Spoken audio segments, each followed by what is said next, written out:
अस्सलाम वालेकुम, welcome to my channel chemistry with Noman Jalil और मैं हूं आपका teacher Noman Jalil. Last lecture organic chemistry में हमने रिफॉर्मिंग ऑफ पेट्रोलियम को पढ़ा। रिफॉर्मिंग ऑफ पेट्रोलियम और ऑक्टेन नंबर को डिस्कस किया। आज के लेक्चर के अंदर हम बहुत ही इंपॉर्टेंट फैक्टर को पढ़ेंगे, बहुत ही इंपॉर्टेंट फिनोमिनास को पढ़ेंगे। जो दो फिनोमिनास हैं, पहला है क्रैकिंग जिसे हम पायरोलिसिस भी कहते हैं, and second one is polymerization जो कि एक बहुत वास्ट क्लास है ऑर्गेनिक कंपाउंड की।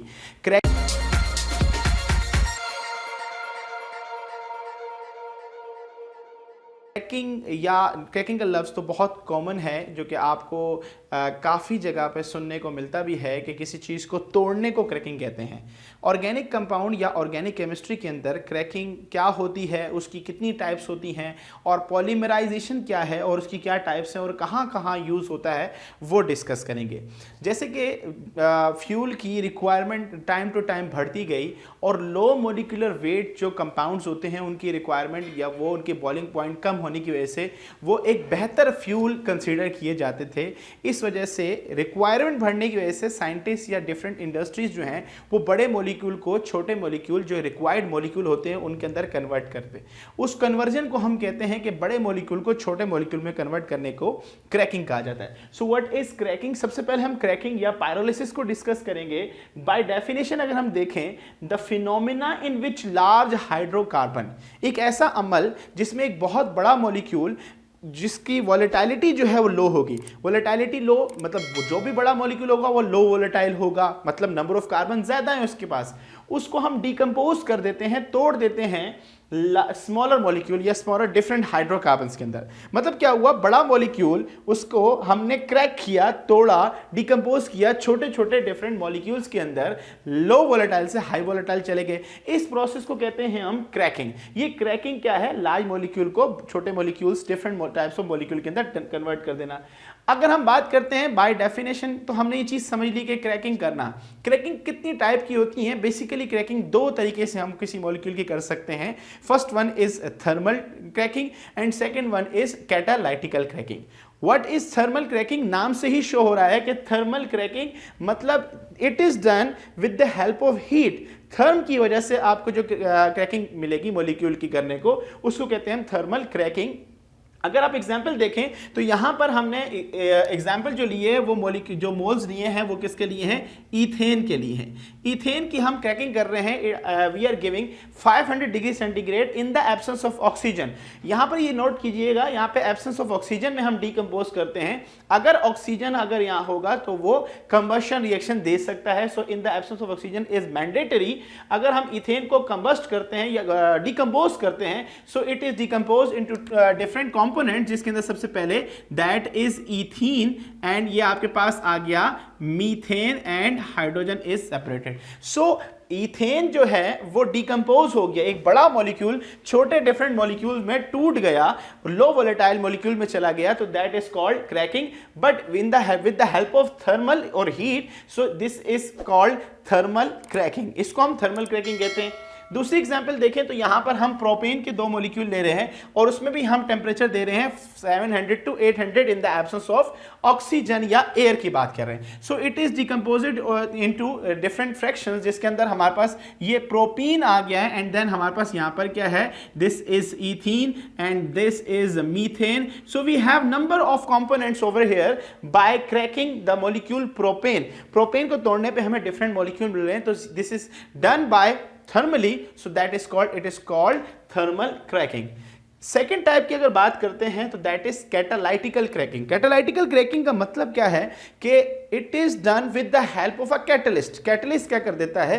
किसी भी रिएक्शन को एक डिफरेंट पाथवे दे देता है, एक्टिवेशन एनर्जी मॉलिक्यूल की कम करके रिएक्शन को जल्दी करवाने में मदद करता है। इसको हम कहते हैं कैटलिस्ट कहते हैं। अगर हम यहाँ देखें हैवी गैस ऑयल जिसमें C7H15, C15H30 and then C7H15, ये बहुत बड़ा कंपाउंड है जो कि ऑर्गेनिक कंपाउंड है, जिसके अंदर जो नंबर ऑफ कार्बन है वो ऑलमोस्ट जो हमारे पास हैं वो 14 and 15 29, almost 29 number of carbons are there. इसको हम हीट कर रहे हैं in the presence of zeolite catalyst. यहाँ कैटलिस्ट के तौर पे जो इस्तेमाल हो रहा है वो जियोलाइट हो रहा है, and then it is fragmented into heptane, heptene, and again ये हमारे पास हैवी कंपोनेंट है जिसको हम फर्दर क्रैक कर सकते हैं आइदर थर्मली और कैटालाइटिकली, और हमें डिफरेंट फ्रैक्शंस भी ऑब्टेन हो सकते हैं। सो क्रैकिंग क्या है? बड़े मॉलिक्यूल को छोटे मॉलिक्यूल में डीकंपोज कर देना in order to get the usual component जो हमें ज्यादा जरूरत पड़ते हैं, उनको कहते हैं cracking. As far as the opposite of cracking is concerned, it is called polymerization. Poly means more than one, मर्स का मतलब होता है यूनिट। सो इसका मतलब ऐसी कंपोनेंट जिसके अंदर एक से ज्यादा यूनिट पाए जाते हैं, एंड शन is use for the process. तो ऐसा प्रोसेस जिसके अंदर हमारे पास एक से ज्यादा मोनोमर सिंगल यूनिट आपस में मिलके एक बहुत बड़ा कंपोनेंट या एक बड़ा मॉलिक्यूल बनाएंगे, इसे हम कहते हैं polymerization. You have example, tons of example in your daily life polymers की। अगर हम बात करते हैं कंपाउंड हमें नजर नहीं आते, बट अगर आप चेन की बात करते हैं, चाहे वो नेकलेस की चेन हो, चाहे वो आपकी मोटरसाइकिल की चेन हो या आपकी बाइसाइकिल की चेन हो, तो उनके अंदर डिफरेंट यूनिट्स होते हैं जो एक यूनिट दूसरे यूनिट के साथ ऐड होता है और वो एक लंबा एडिशन होने का एक लंबी सी चेन बना लेते हैं। सो ये एक बड़ी कॉमन एग्जाम्पल है चेन की हमारे पास, या addition of monomer into polymer. Poly का मतलब होता है एक से ज्यादा, मर का मतलब यूनिट। तो ऐसा कंपाउंड जिसके अंदर एक से ज्यादा यूनिट है।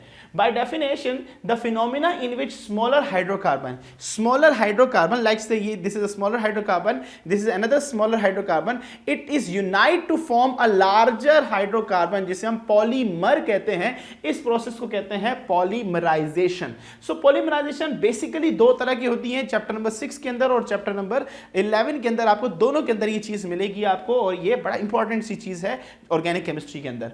एडिशन पॉलीमराइजेशन, मैंने जैसे अभी आपको एग्जांपल दी चेन की, आइदर मोटरसाइकिल की या बाइसाइकिल की या आपकी नेकलेस की चेन, अगर आप उनको गौर से देखें तो डिफरेंट मोनोमर आपस में ऐड हुए हैं विदाउट निग्लेक्टिंग और विदाउट एलिमिनेटिंग एनीथिंग, कुछ भी निकाले बगैर वो जा रहे हैं। अब जब दो मोनोमर, छोटे मोनोमर जिसमें हमारे पास लो हाइड्रोकार्बन, वो आपस में सिंपली ऐड हो रहे हैं और ऐड होते ही वो एक लंबी सी चेन बना रहे हैं, ऐसी पॉलीमराइजेशन को हम कहते हैं एडिशनल पॉलीमराइजेशन, जिसमें डिफरेंट मोनोमर ऐड होकर एक लंबी सी चेन या साइक्लिक रिंग बनाएंगे, उसको हम कहेंगे एडिशनल पॉलीमराइजेशन। जिसके अंदर एग्जाम्पल अगर हम देखें तो यहां पर एग्जाम्पल जो लिए है हमने वो n mole of ethene, this is ethene, the first member of alkyne. अगर हम इसको टेम्परेचर और प्रेशर की कंडीशन देते हैं but some amount of oxygen is there, so ये कन्वर्ट हो जाता है पॉलीइथीन, जो आप पॉलीथीन बैग्स वगैरह इस्तेमाल करते हैं। सो मोनोमर चला गया पॉलीमर में। अच्छा, जो एडिशनल पॉलीमराइजेशन होती है इसमें जो एम्पेरिकल फॉर्मूला होता है वो सेम रहता है, याद रखिएगा। एम्पेरिकली अगर इसको देखें तो इसका बेसिक यूनिट यही रहेगा, हमेशा चेंज ही होगा। It is not eliminating any small or large molecule from it, it is just adding with 2 or more than 2 monomers to form polymers. So that is called additional polymerization. So additional polymerization atoms का आपस में, molecule का आपस में, monomers का आपस में मिल जाना और एक बड़ा सा पॉलीमर बनाना। सेकेंड टाइप जो है वो कंडेंसेशनल पॉलीमराइजेशन है। कंडेंसेशनल पॉलीमराइजेशन क्या होता है कि जब दो मॉलिक्यूल या दो से ज्यादा डिफरेंट मॉलिक्यूल या सेम मॉलिक्यूल आपस में मिलें और उनके मिलने से आपके पास एक small amount of molecule eliminate हो जाए, मोस्टली वाटर एलिमिनेट होता है, तो इस वजह से इसको कहा जाता है कंडेंसेशनल पॉलीमराइजेशन। एक पॉलीमर क्रिएट हो जाए, जैसे एग्जांपल के तौर पर हम यहाँ पे बेकलाइट की फॉर्मेशन को देख रहे हैं। दिस इज फिनोल, फिनोल है, and that this is form aldehyde, form aldehyde and phenol. Phenol के मॉलिक्यूल और दो मॉलिक्यूल अगर हम फिनोल के लेते हैं एक मोल बनाने के लिए और एक मॉलिक्यूल हम लेते हैं फॉर्म एल्डिहाइड का, सो ये जब ये पॉलीमराइज होते हैं तो हमारे पास बेकलाइट फॉर्मेशन आती है, बेकलाइट बनता है, and number of molecule of water is eliminated. Number of molecule of water जो है वो एलिमिनेट हो जाते हैं, निकल जाते हैं। डिफरेंट दो मोनोमर या दो से ज्यादा मोनोमर आपस में मिले, पॉलीमर बना, बट पॉलीमर बनने के साथ कुछ मॉलिक्यूल्स पानी के ये स्मॉल मॉलिक्यूल निकल जाते हैं। That type of polymerization is called condensational polymerization. Bakelite की फॉर्मेशन की है, बेकलाइट के डिफरेंट बड़ा स्ट्रक्चर भी है, जस्ट बेसिक स्ट्रक्चर हमने यहां ड्रॉ किया है। अब यहाँ बेकलाइट नॉर्मली आप जितने भी इलेक्ट्रॉनिक डिवाइसेस देखते हैं, हीट रेजिस्टिव डिवाइसेस होती हैं जिसके अंदर आपका मोबाइल है, आपका लैपटॉप है, स्क्रीन है, आपके पास टीवी है, जिसमें आपने ग्रीन कलर का एक बोर्ड देखा होगा जिसमें इलेक्ट्रॉनिक सर्किट्स वगैरह लगे होते हैं, नॉर्मली बेकलाइट का ही मटेरियल होता है जो हीट रेजिस्टिव होता है और कंडक्टर अच्छा होता है। So Bakelite is there, polyethene is there, polymerization and cracking, इनमें आपको डिफरेंस पता होना चाहिए। Cracking is to decompose large molecule into the smaller molecule and it is opposite of polymerization, जो कि polymerization smaller molecule को unite करके हम बड़े molecule में convert करते हैं। That is all about cracking and polymerization. Thank you very much.